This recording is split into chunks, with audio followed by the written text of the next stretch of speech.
248 सोलापूर शहर उत्तर विधानसभा मतदारसंघातील भारतीय जनता पार्टी, शिवसेना, राष्ट्रवादी काँग्रेस, आरपीआय, रयत क्रांती संघटना, महायुतीचे अधिकृत उमेदवार आमदार विजय देशमुख यांच्या प्रचारार्थ प्रभाग क्रमांक 4 मध्ये पदयात्रेचे आयोजन करण्यात आले होते.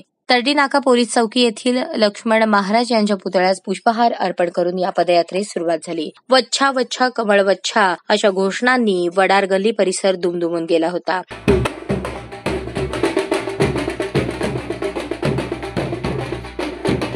ठिकठिकाणी रांगोळ्यांच्या पायघड्या, फुलांची पुष्पवृष्टी आणि आमदार विजयकुमार देशमुख यांचे औक्षण करून मतदारांनी उत्स्फूर्त असा प्रतिसाद दिला. प्रभाग क्रमांक 4 वडार गल्ली परिसरामध्ये आज आदरणीय विजयकुमार देशमुख मालक यांचा प्रचारार्थ पदयात्रा आयोजित करण्यात आलं होतं.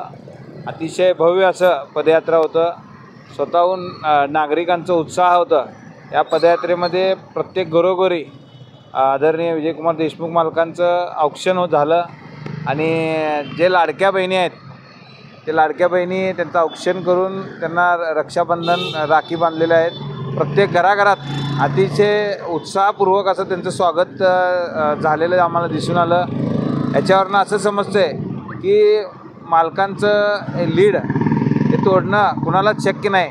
येणाऱ्या 20 तारखेला आदरणीय विजयकुमार देशमुख मालकांना 1 लाखापेक्षा जास्त लीड मिळेल असं या पदयात्रेवरून आम्हाला दिसून आलं. यावेळी माजी नगरसेवक विनायक विटकर, गौतम भांडेकर, महेश तापडिया, गोपाळ झंवर, बाळू दरक, वैभव मुद्दे, प्रवीण भोसले, नागेश अलकुंटे, बंडू कुलकर्णी, निलेश यंपुरे, अमृत कांदगावकर, सुनील यंपुरे यांच्यासह प्रभाग क्रमांक 4 मधील भारतीय जनता पार्टीचे नगरसेवक, पदाधिकारी, कार्यकर्ते व नागरिक मोठ्या संख्येने उपस्थित होते.